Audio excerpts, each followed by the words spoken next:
Dear students, I am Mahendra Singh Chauhan. Welcome to all of you on our online platform of education named Sri Karni Academy and EduTech.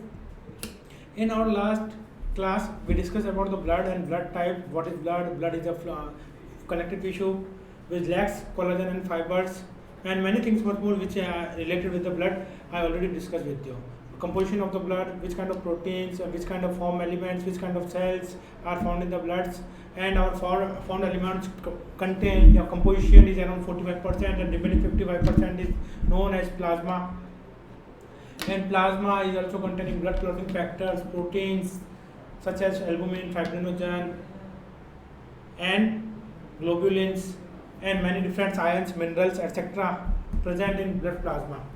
If we remove clotting factor from the plasma, then it is known as serum. So we can easily define the serum. What is serum? If we remove the clotting factor from the blood, then it termed as a we remove clotting factor from the plasma, then it termed as serum. And in the composition of the different proteins have different functions, such as the albumin. If you are talking about the albumin, then it functions mainly to regulate osmotic pressure or osmotic regulation. And fibrinogen helps in clotting of blood, and fibrinogen help in clotting of blood, and globulins help in defense mechanism, defense system, production of antibodies, etc. Now we are discussing also few things about the formed elements. Composition of the formed elements is around 45% in the blood, and it contains mainly three types of cells: RBC, WBC, and platelets. The major composition in the blood is of RBC, which is also known as erythrocytes. The number of erythrocytes in the blood is around 5 million to 5.5 million cubic meter. There is a major composition in the blood. And if now we are moving towards one more things, we also discussed that the formation of RBC, erythrocyte or RBC. The formation mechanism for the erythrocytes is known as erythropoiesis.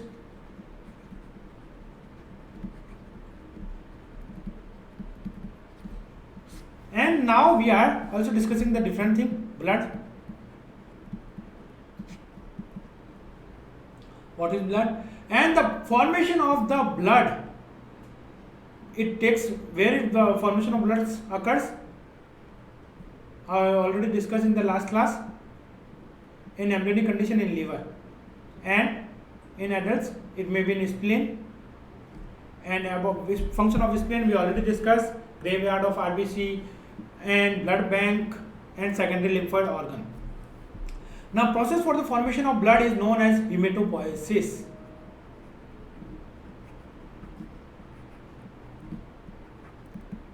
What is hematopoiesis? Process for the formation of the blood cells is known as hematopoiesis, which contains plasma as well as formed elements. And process for the formation of RBC is known as erythropoiesis. And mainly we discussed the function of RBC, helps in transportation of gases. It also contains hemoglobin, which contains iron in the center, and due to which the RBC are red in color. Now we are moving towards the next blood cells, which is known as WBC or leukocytes.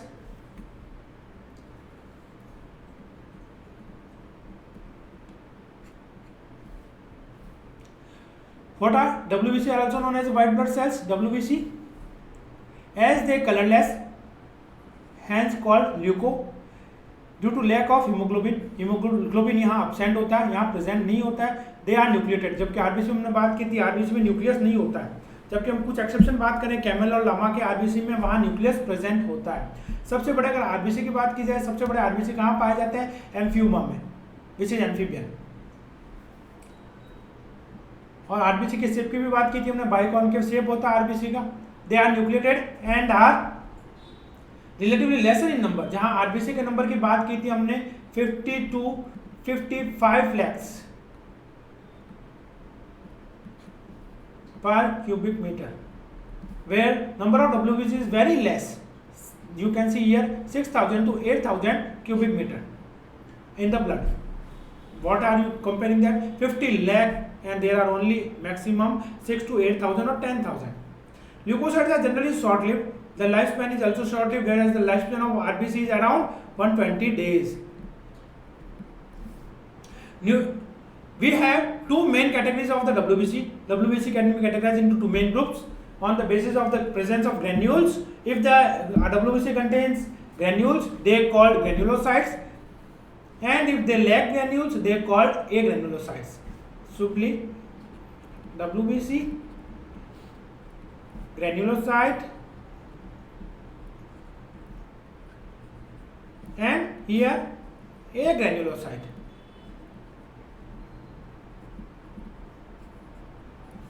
In granulocyte, there are three different types of cells are present. One is eosinophil,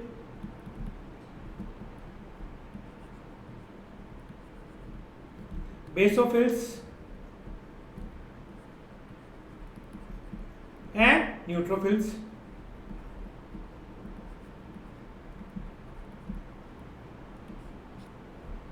In agranulocyte, it contains two types of cells.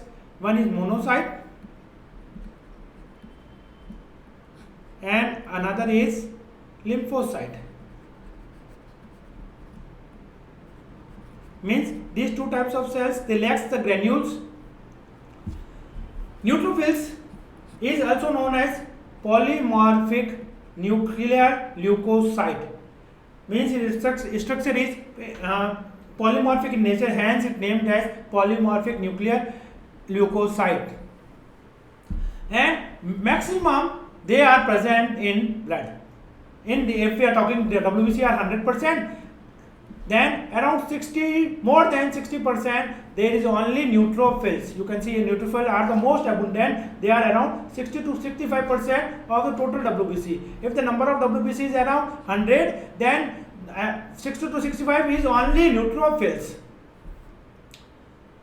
And basophils are the least, and minimum range of the which cell kind of cells? Basophils. Among the all, including granulocyte as well as agranulocyte, which is least in number, basophils. We can say only single number. If the number of neutrophils are around 65, then there is only a single basophil. Okay, neutrophils and monocytes around. Here is a lymphocytes. Lymphocytes and monocyte around 6 to 8%. Means we can say around 6 to 8% are monocytes plus lymphocytes in the blood cells. And what are their major functions? Phagocytic cells, which destroy foreign organism entering the body. The main function of the monocytes are to engulf the foreign particle. If any bacteria or virus enter in our body, what they do? They engulf this foreign particle and destroy it. So you can say here, I will explain you through this Ray diagram. Suppose this is monocyte and this is the one bacteria. What monocyte will do?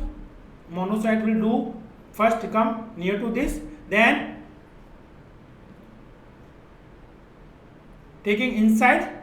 Now this bacteria is inside the monocyte. Now what will do? Now this bacteria totally inside the cell. What will happen? Now monocyte destroy this one. Okay, and this is the major function. After maturation of the monocytes, they get new term. If they are immature, they are known as monocyte, and after maturation, they are known as macrophage.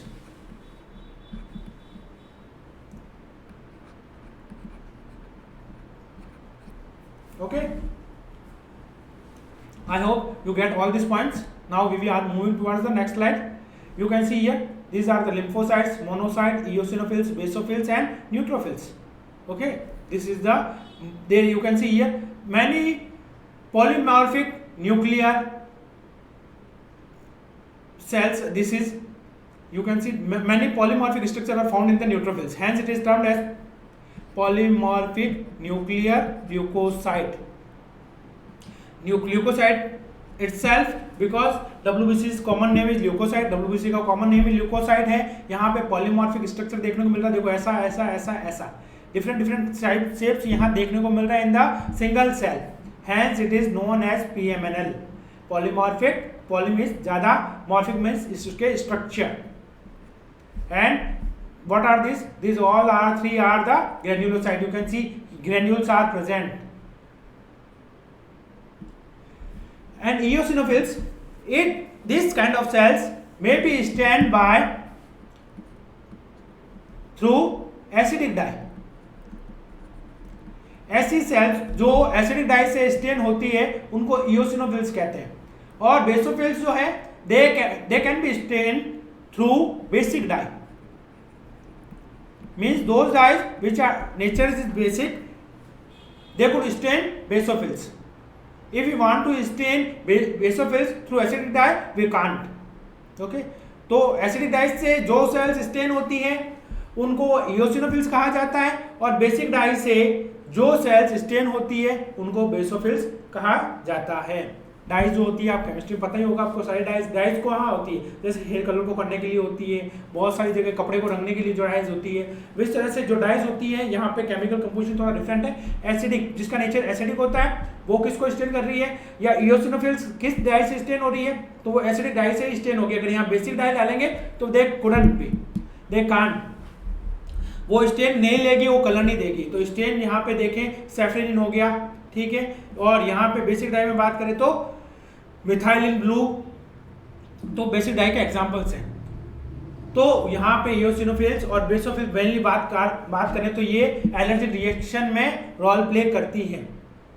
जो allergy होती है, जैसे किसी को गुलाब के फूल से allergy होती है, जैसे गुलाब के फूल को इससे स्मेल करता है तो उसको छींक आना है, स्नीजिंग करता है, ठीक है। तो वाई दिस हैपन, वो कहता है ना एलर्जी है मेरे को, व्हाट इज एलर्जी, ठीक है। इम्यून सिस्टम ने सडन रेस्पॉन्स जो किया है जिसके लिए नहीं करना चाहिए उसको एलर्जी कह दी यहाँ पे। तो एलर्जी में मेनली कौन सी सेल्स यहाँ पे वर्क करती है, बेसोफिल्स और इओसिनोफिल्स। तो बेसोफिल्स क्या करती है, कुछ केमिकल्स को रिलीज करती है, जैसे हिस्टामिन, सीरोटोनिन, हेपेरिन, ठीक है। उन सेल्स के बाद इओसिनोफिल्स आता है, वहां पे उस एलर्जन को पकड़ता है और डिस्ट्रॉय करने का काम करता है। उसके साथ एक एंटीबॉडी में इन्वॉल्व होती है जिसको कहा जाता है IgE एंटीबॉडी।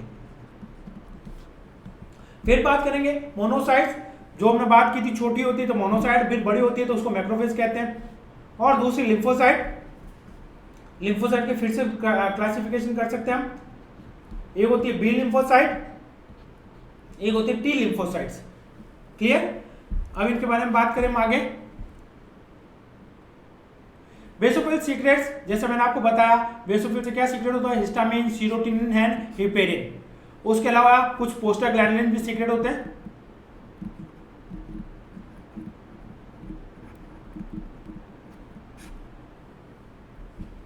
और ये क्या करते हैं, ये इन्फ्लामेशन क्रिएट करते हैं। जैसे किसी ने कहते हैं हनी बी ने काटा, मधुमक्खी जब बाइट करती है तो वहाँ स्वेलिंग हो जाती है, लाल लाल सा हो जाता है, पूरा ये रेडिश हो जाता है, क्या हो रहा है। और साथ में क्या होती है, इचिंग होती है और इन्फ्लामेशन होता है, जलन होती है। क्यों होती है, क्योंकि वहाँ पे जैसे ही उसने काटा है वहाँ पे इन केमिकल्स का सीक्रेशन हो जाता है जो जलन पैदा करते हैं, they cause inflammatory reactions.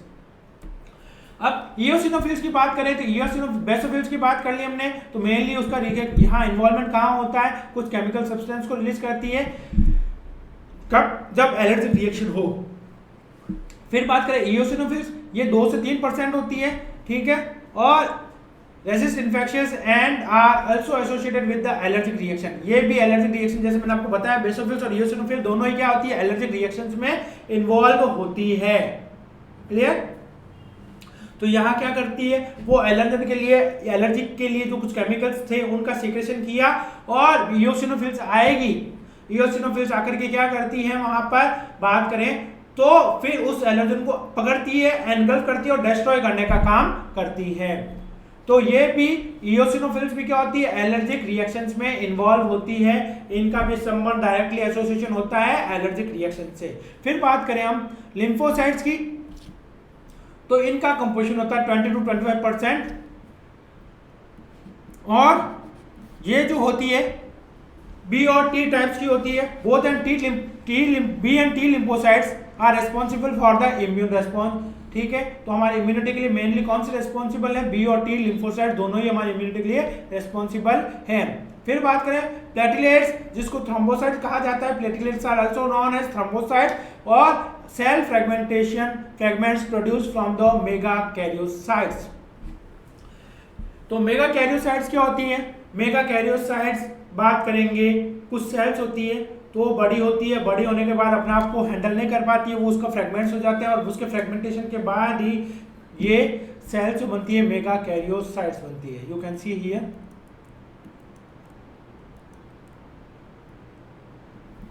these are the mega karyoblast and these are the mega karyocytes। अब इनका फ्रेगमेंटेशन हो गया तो ये कहलाए थ्रोम्बोसाइट्स और we can say platelets.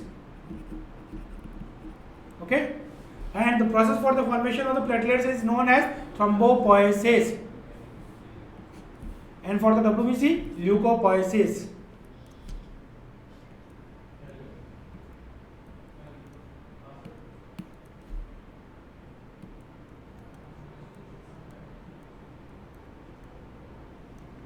Now, okay, eosinophils की हम बात कर चुके हैं, 2 से 3% ही होती है ये ब्लड्स में, और infectious and are also associated with the allergic reaction, जो हमने बात की एलर्जिक रिएक्शन के साथ इन्वॉल्व है। फिर हमने बात की लिम्फोसाइट्स की, ये 20 to 25% होती है, ठीक है। और उसकी बात करें, ये 2 मेजर टाइप्स की, एक बी लिम्फोसाइट्स होती है और एक टी लिम्फोसाइट्स होती है। बहुत बी और टी लिम्फोसाइट्स होती हैं, वो इम्यून रेस्पॉन्स में हेल्प करती है, एंटीबॉडी का प्रोडक्शन करती है। जैसे कोरोना वायरस है, कोरोना वायरस के लिए क्या बनती है हमारी बॉडी में? एंटीबॉडीज बनती है। कोई भी वैक्सीन लगाया जाता है तो उसके लिए क्या बनती है? एंटीबॉडीज बनती है। वो एंटीबॉडी बनाता कौन है? बी और टी लिम्फोसाइट ही एंटीबॉडीज को प्रोडक्शन करता है। फिर बात करें प्लेटलेट्स की, तो एक बात करें ब्लड्स में जो नंबर्स होता है इनका अराउंड 1.5 लाख to 3.5 लाख, ठीक है। और यूनिट बताइए हमने क्यूबिक मीटर, ये होता है इनका। और कैसे बनती है? मैंने मेगा कैरियोब्लास्ट से मेगा कैरियोसाइट बनती है, और मेगा कैरियोसाइट्स का फर्दर से फ्रेगमेंटेशन होता है, तो उसके बाद जो सेल्स बनती है उनको प्लेटलेट्स कहा जाता है। तो platelets can be release in a variety of substance, ठीक है। वो वैरायटी के मतलब बहुत सारे वैरायटी के सब्सटेंस को रिलीज करती है, which are involve in coagulation और क्लॉटिंग ऑफ ब्लड। तो मेजर फंक्शन क्या होता है? ब्लड को क्लॉट करना। जैसे चोट लगती है तो वहां से जो ब्लड फ्लो होता है, तो वहां से ब्लड के फ्लो को रोकना, ताकि खून हमारे शरीर से ब्लड जो है वहां से इंजर पार्ट से ज्यादा फ्लो ना हो। जैसे कि चोट लगती है, एक्सीडेंट होता है, या कहीं भी ब्लेड लग गई या चाकू लग गया, तो वहां से ब्लड फ्लो होता है, चाकू जैसे लगता है, छोटा सा लगता है। लेकिन अगर कुछ ज्यादा घाव लग गया तो वहां से जो ब्लड फ्लो हो रहा है, तो उसके उस पोर्शन से ब्लड के फ्लो को रोका किस तरह से जाता है, वहां मेनली प्लेटलेट्स इन्वॉल्व होती है। कोगुलेशन फैक्टर्स आते हैं, कैल्शियम आयन रेस्पॉन्सिबल होता है, विटामिन के रेस्पॉन्सिबल होता है, ऐसे बहुत सारी चीजें रेस्पॉन्सिबल होती है। इसका एक पूरा एक कास्केड मैकेनिज्म होता है, ब्लड क्लॉटिंग फैक्टर होता है, 8 इन्वॉल्व होता है, 9 इन्वॉल्व होता है, अलग अलग फैक्टर्स हैं वो इन्वॉल्व होते हैं। और ब्लड क्लॉटिंग एक फैक्टर 8 की बात करें तो अगर उसकी बॉडी में डेफिशिएंसी होती है तो भी ब्लड क्लॉट नहीं होता है। जहां चोट लगती है वहां से ब्लड रेगुलर फ्लो करता जाता है। जब ब्लड फ्लो कर रहा है उस इंजर्ड पार्ट से, तो वहां उसको एक डिजीज कहा जाता है, इसको कहते हैं रॉयल हीमोफीलिया, ठीक है। रॉयल हीमोफीलिया क्यों? सबसे पहले ब्रिटिश फैमिली जो थी, विक्टोरियन फैमिली, वहां की क्वीन में ये डिजीज देखने को मिली थी, और ये इनहेरिटेड होती है, ठीक है। फीमेल में नॉर्मली कम देखने को मिलती है, लेकिन मेल में देखने को मिलती है। ये एक बार अगर किसी की फैमिली में हो गई तो आगे से आगे पीढ़ी दर पीढ़ी, जनरेशन टू जनरेशन ये आपको देखने को मिलेगी हीमोफीलिया डिजीज। इसलिए इसको कहा जाता है सेक्स लिंक डिजीज, कि जब सेक्स होता है, सेक्स के दौरान जो नई ऑफस्प्रिंग आएगी, नई जनरेशन आएगी, उनमें भी ये डिजीज देखने को मिलती है। तो ये बहुत सारे क्लोटिंग फैक्टर इन्वॉल्व होते हैं, ठीक है। प्लेटलेट्स के अलावा सिर्फ एक प्लेटलेट्स को हम जिम्मेदार नहीं कह सकते। Platelets is the not have the sole responsibility for the clotting और coagulation of the blood. There are many other factors such as the fibrinogen, thrombokinase, enzyme, calcium ion factors, vitamins K and gene are also responsible for the such kind of reactions, okay. तो बहुत सारी चीजें हैं जो blood को clotting में help करती है। A reduction in the number can lead to the clotting disorder which will lead to excessive loss of the blood from the body, ठीक है। अब इनके नंबर अगर कम हो जाए कि एक reduction in that number can lead to the clotting disorder. जैसे बताया डिसऑर्डर क्या हो सकता है, हीमोफीलिया डिजीज का मैंने आपको,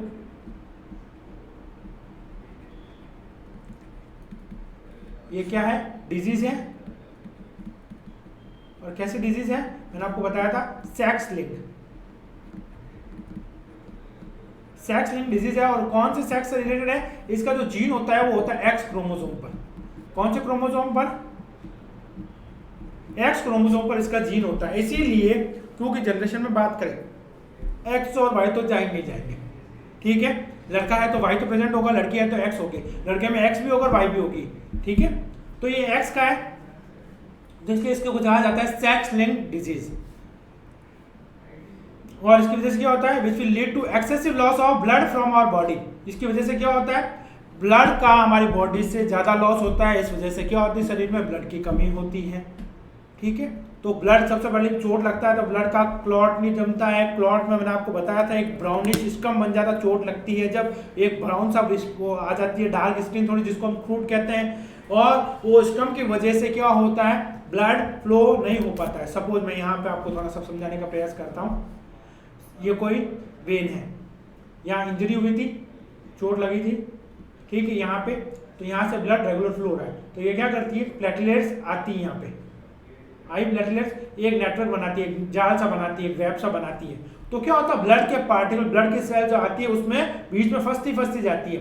तो बीच में एक स्टेज आती है, सारी सेल्स उसमें फंस गई तो आगे की सेल्स अब पास थ्रोन नहीं होगी। जैसे दूध की चन्नी होती है, दूध के जो ढकते हैं अपन जाली, वो जाली है, ऊपर उसमें जिस तरह से पोर्स है, वहां पे अपन थोड़ा सा सॉलिड सेमी सॉलिड सब्सटेंस कुछ रगड़ देंगे तो सारे पोर्स बंद हो जाएंगे, फिर उसमें से कुछ भी चीज आर पार नहीं जा पाएगी, है ना। तो सेम चीज है यहाँ पे, एक तरह से जाली आ गई है, एक मैश आ गया, एक फाइब्रस नेटवर्क आ गया यहाँ पे, ठीक है। और उस नेटवर्क में अब क्या होगा, जो सेल्स आ रही है अंदर फंस गई, एक नेटवर्क की वजह, जो इस वजह से ब्लड आ गया, फ्लो नहीं होगा। और चोट वाला जो एरिया है, जो इंजर्ड पार्ट है, वो धीरे धीरे यहाँ पे ब्लड जो है अंदर ही रहेगा, बाहर नहीं आ रहा। और ये 1-2 दिन में बाद जब वहाँ की सेल नहीं डिवाइड करके वहाँ वापस वो इंजरी वाले पार्ट को रिकवर कर देंगे थ्रू माइटोसिस, जो हम पढ़ चुके हैं, ओके।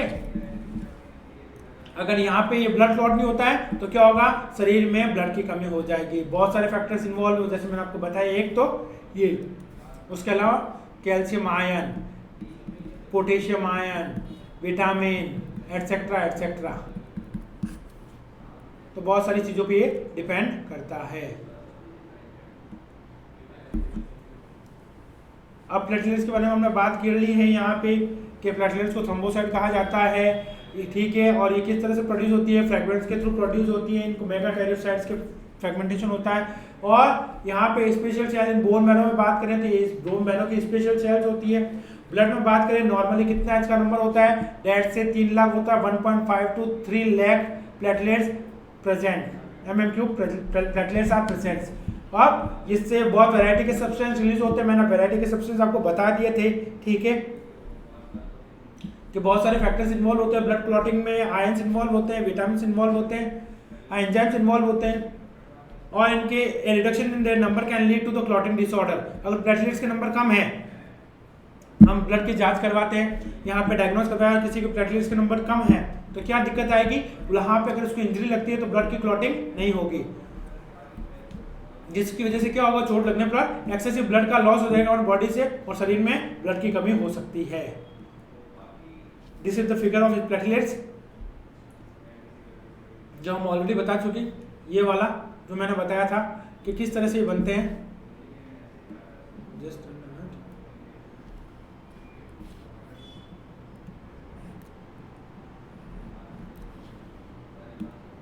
ये देखो, ये वाला, ये जो बनाया था हमने, प्लेटलेट्स थ्रोम्बोसाइट्स बन रहे हैं इस तरह से। Now we are moving towards the next slide, blood groups. तो हम बात करें इससे पहले इसी के लिए, तो मेनली हमने क्या क्या पढ़ा है, मैं आपको पूरा बता देता हूँ एक तरह से। हमने कंक्लूजन अभी तक ब्लड पढ़ा, ब्लड के 2 कंपोनेंट पढ़े हमने। ब्लड को 2 में क्लासिफाई किया था, एक था प्लाज्मा, एक था formed elements,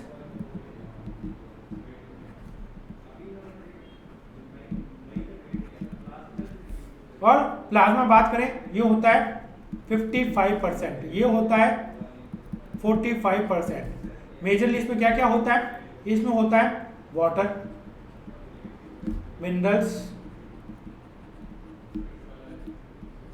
and ions such as potassium ion, sodium ion, calcium ion, ठीक है, कुछ इस तरह के आयंस और प्रेजेंट होते हैं, क्लोरीन आयन।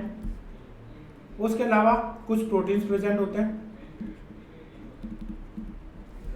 इसमें बात करें 55% जो है इसमें मेजरली 90 से 92% तक सिर्फ वाटर होता है।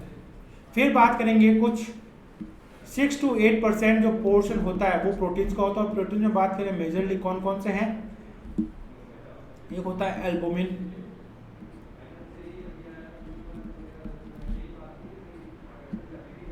फिर बात करेंगे दूसरा, एक था फाइब्रिनोजन,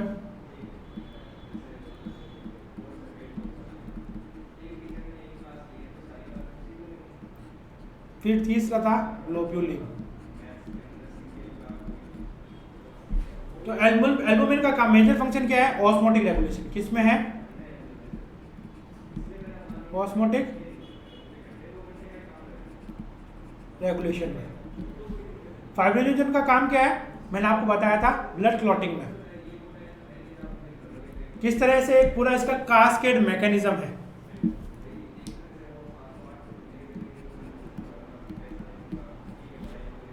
फिर ग्लोब्यूलिन का, इसका मैंने बताया था डिफेंस मैकेनिज्म में, एंटीबॉडी प्रोडक्शन में।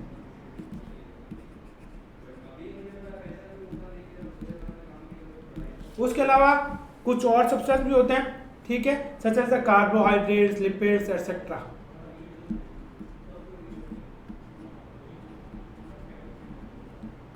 Carbohydrate glucosamine, galactosamine, glucosamine, galactosamine etcetera, जो हम पहले बात कर चुके हैं। उसके अलावा बात करेंगे फॉर्म्ड एलिमेंट्स। फॉर्म्ड एलिमेंट्स में बात कर ले मेजरली ब्लड सेल्स के लिए। ब्लड सेल्स में हमने 3 तरह की सेल्स की बात की थी। एक थी आरबीसी, एक थी डब्ल्यूबीसी और एक थी प्लेटलेट्स।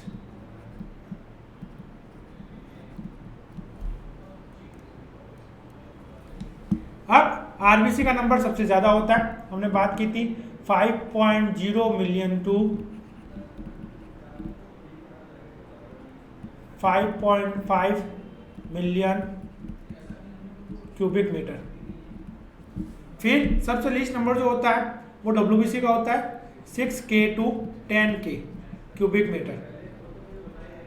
फिर तीसरा नंबर होता है प्लेटलेट्स का, अराउंड 1.5 to 3.5 लाख, वो था लाख, ये भी लाख में है, 1.5 lakh to 3.5 lakh cubic meter. अब आरबीसी में हमने बात की थी, आरबीसी में क्या होता है, एक ब्लड का क्लॉटिंग फैक्टर पाया जाता है, क्लॉटिंग फैक्टर क्या, हीमोग्लोबिन पिगमेंट पाया जाता है, इसकी वजह से इसका कलर जो होता है रेड होता है। डब्ल्यूबीसी में कोई कलर नहीं होता है, इसलिए इसको डब्ल्यूबीसी या ल्यूकोसाइट कहा जाता है। प्लेटलेट्स में हम बात करेंगे इसके मेगा कैरियोब्लास्ट से मेगा कैरियोसाइट बनती है, और मेगा कैरियोसाइट की साइज बड़ी होने की वजह से वो अपना साइज को हैंडल नहीं कर पाने के कारण वो फ्रेगमेंट्स में बढ़ जाती है, जिसको प्लेटलेट्स कहा जाता है। तो इसमें मेनली क्या होता है, इसका रेड कलर होता है, और रेड कलर क्यों होता है, क्योंकि यहाँ पे हीमोग्लोबिन होता है, हीमोग्लोबिन होता है, और उसके सेंटर में क्या होता है, आयरन होता है।